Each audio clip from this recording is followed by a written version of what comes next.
የአካል ልምዶች በአእምሮ ላይ ያላቸው ተጽዕኖ። እዚህ የቀረበው ትምህርት በደንብ ልናስብበት የሚገባ ትምህርት ነው። መጽሐፍ ቅዱስ እንድንፈጽም የሚነግረን ነገሮች በጥብቅ መታዘዝ ለአካልም ሆነ ለአእምሮ በረከት ነው። የመንፈስ ቅዱስ ፍሬ ደስታና ሰላም ብቻ ሳይሆን መሻትን መግዛትም ነው። አካሎቻችን የመንፈስ ቅዱስ ቤተ መቅደስ ስለሆኑ እንዳናረክሳቸው ታዘናል። የዕብራውያን ምርኮኞች እንደኛ ስሜት የነበራቸው ነበሩ። ማታለል በሚችሉ በባቢሎን ቤተ መንግሥት ቅንጦት መካከል ጸንተው ቆሙ። የዛሬ ወጣቶች በራስ ደስታ ማታለያዎች ተከበዋል። በተለይ በታላላቅ ከተሞቻችን እያንዳንዱ ስሜትን ማርኪያ ዘዴዎች በቀላሉ የሚገኙና ማራኪ ሆነዋል። ልክ እንደ ዳንኤል መሻታቸውን የመግዛት ሽልማት ያገኛሉ። በአካል ጥንካሬያቸውና ችግርን የመቋቋም ኃይላቸው መጨመር የተነሳ ለአስቸኳይ ጊዜ የሚሆን የተጠራቀመ የባንክ ክምችት አላቸው። ትክክለኛ የሆኑ የአካል ልምዶች የአእምሮ የበላይነትን ያጎለብታሉ።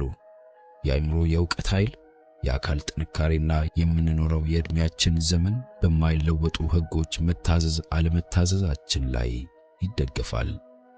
የተፈጥሮ አምላክ የተፈጥሮን ሕጎች በመጣስ በሚመጡ ነገሮች ላይ ጣልቃ አይገባም። ድልን ለማግኘት የሚታገል ሁሉ በነገር ሁሉ መሻቱን መግዛት አለበት። የዳንኤል የአእምሮ ጥረትና የዓላማ ጽናት ዕውቀትን የመገብየትና ፈተናን የመቋቋም ኃይል ከጸሎት ሕይወቱ ጋር ተገናኝቶ በከፍተኛ ደረጃ ካልተወሳሰበ አመጋገቡ የተነሳ ነበር። እያንዳንዱ ሰው የወደፊት ሕይወቱ ንድፍ ሰሪ ነው በሚለው አባባል ውስጥ ግሩም የሆነ ነገር አለ። ወላጆች ለልጆቻቸው የባህሪ አሻራም ሆነ ለትምህርታቸውና ስልጣናቸው ኃላፊነት ያላቸው ቢሆንም በዚህ ዓለም ላይ የሚኖረን ቦታና ጠቃሚነታችን በከፍተኛ ደረጃ የሚደገፈው በራሳችን በምንወስደው የተግባር አቅጣጫ ነው። ዳንኤልና ጓደኞቹ በልጅነታቸው ጊዜ ትክክለኛ የሆነ ትምህርትና ስልጠና አግኝተዋል። ነገር ግን ይህ ብቻ የሆኑትን እንዲሆኑ ሊያደርጋቸው አይችልም ነበር። ራሳቸው ለራሳቸው መወሰን የነበረባቸው ጊዜ፣ ያውም የወደፊቱ ሁኔታቸው አሁን በሚከተሉት አቅጣጫ የሚወሰንበት ሰዓት መጣ።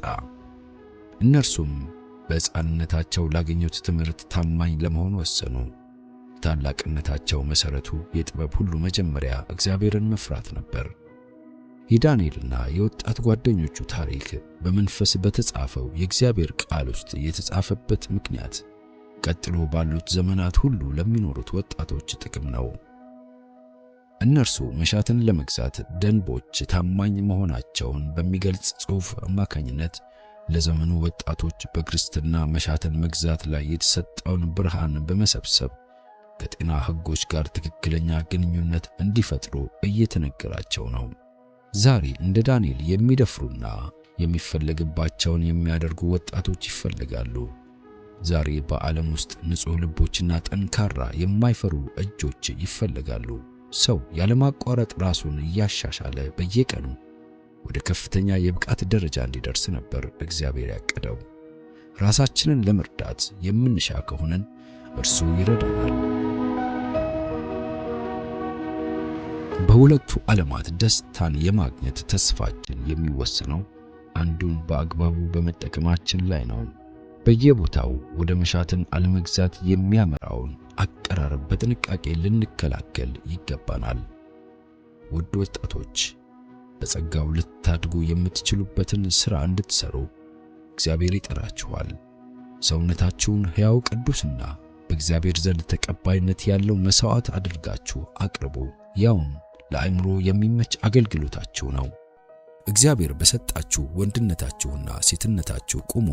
ሕይወታችሁ ከዳንኤል ሕይወት ጋር ተነጻጻሪነት እስኪኖረው ድረስ በምግብ ፍላጎታችሁ፣ ልምዶቻችሁና ለነገሮች ባላችሁ ስሜት ንጽሕናን አሳዩ።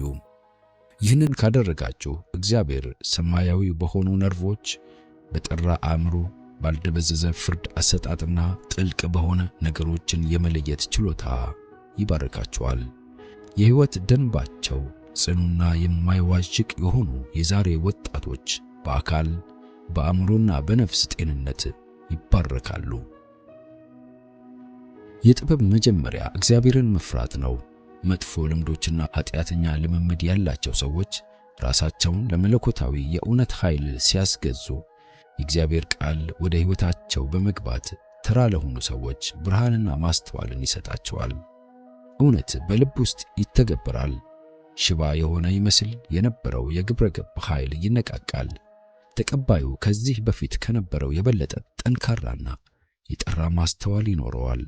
ነፍሱን ዘላለማዊ ከሆነው ዓለት ጋር አጣብቋል። በክርስቶስ ከመሆኑ የተነሳ በሚያሰማው የደህንነት ስሜት ምክንያት ጤና ይሻሻላል። በመሆኑም ሃይማኖትና የጤና ሕጎች እጅ ለእጅ ተያይዘው ይሄዳሉ።